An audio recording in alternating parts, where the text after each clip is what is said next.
আরজি করের ঘটনাতেই অবশ্যই নজর রাখবো, কেননা আগের দিনের যে তাণ্ডবের ঘটনা তারপরেই আমরা দেখেছিলাম কলকাতা পুলিশের তরফে ফেসবুকে পোস্ট করা হয়েছিল।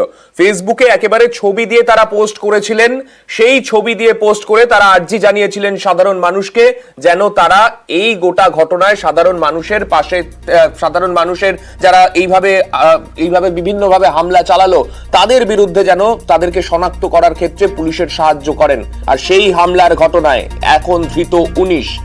সোশ্যাল মিডিয়ায় ছবি থেকে শনাক্ত করা হয়েছে 5 জনকে। তার মধ্যে আমাদের সঙ্গে রয়েছেন আমাদের প্রতিনিধি অমিত। অমিতের থেকে আরো বিস্তারিত জানতে চাইবো। অমিত, এই সোশ্যাল মিডিয়া থেকে 5 জনকে পুলিশ বলছে শনাক্ত করেছে, কারা তারা?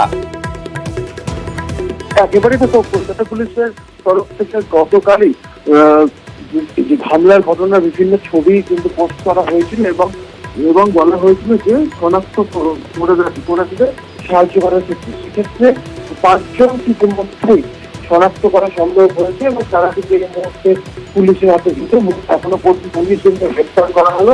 যাদেরকে শনাক্ত করা গেছে তাদের মধ্যে শুভজিৎ কুন্ডু ওরফে সানি, সৌরভ দে ওরফে বাবু, সৌম্যজিৎ মানিক ওরফে বুম্বা, এছাড়া আরো 2 জনের কথা বলা হচ্ছে, যাদের মধ্যে হচ্ছে ঋষিকান্ত এবং শেখ শাহজাহান।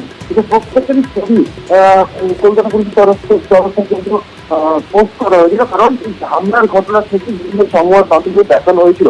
সেইখান থেকে সেই জায়গা থেকে কলকাতা পুলিশের তরফ থেকে সেই সমস্ত ছবি ক্লিপিং গুলো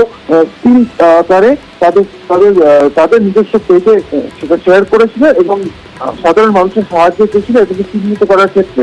সেক্ষেত্রে 19 জনকে গ্রেপ্তার করা হয়, যাদের মধ্যে 5 জনকে চিহ্নিত করা গেছে এবং 5 জনকে কিন্তু সাধারণ মানুষ চিহ্নিত করে কলকাতা পুলিশকে জানিয়েছে এবং তারপরে গ্রেপ্তার করা হয়েছে।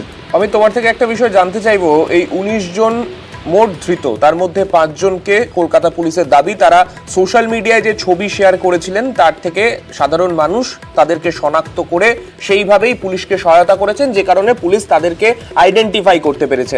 তাদের পরিচয় সম্পর্কে কোনো বিস্তারিত তথ্য কি জানতে পারা যাচ্ছে? কারা তারা, সেই রাতে কেনই বা এইভাবে তারা তাণ্ডব চালালো আরজি কর মেডিকেল কলেজ হাসপাতালে? কিছু কি জানা যাচ্ছে এখনো পর্যন্ত? সেই বিষয়টা নিয়ে কিন্তু কালকে পর্যন্ত আমরা জেনেছিলাম 15 জনকে গ্রেপ্তার করা হয়েছিল কলকাতা পুলিশের তরফে, 10 জনকে প্রোডাকশন করা হয়ে গেছিল গতকাল।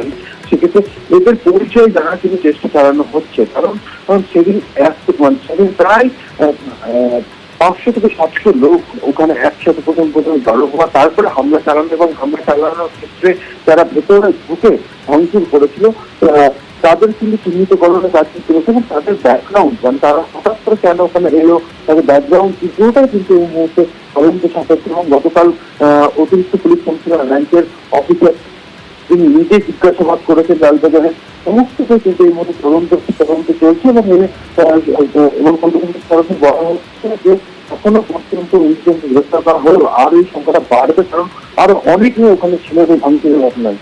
একেবারেই সেই গোটা ঘটনায় একদিকে যেমন অভিযোগ উঠছিল যে পরিকল্পিত এই হামলা কিনা, সেই বিষয়ে অবশ্যই পুলিশ তদন্ত করে দেখবে এবং ঠিক কি তথ্য সামনে আসে আমরাও নজর রাখবো তাতে। অনেক ধন্যবাদ তোমায় অমিত।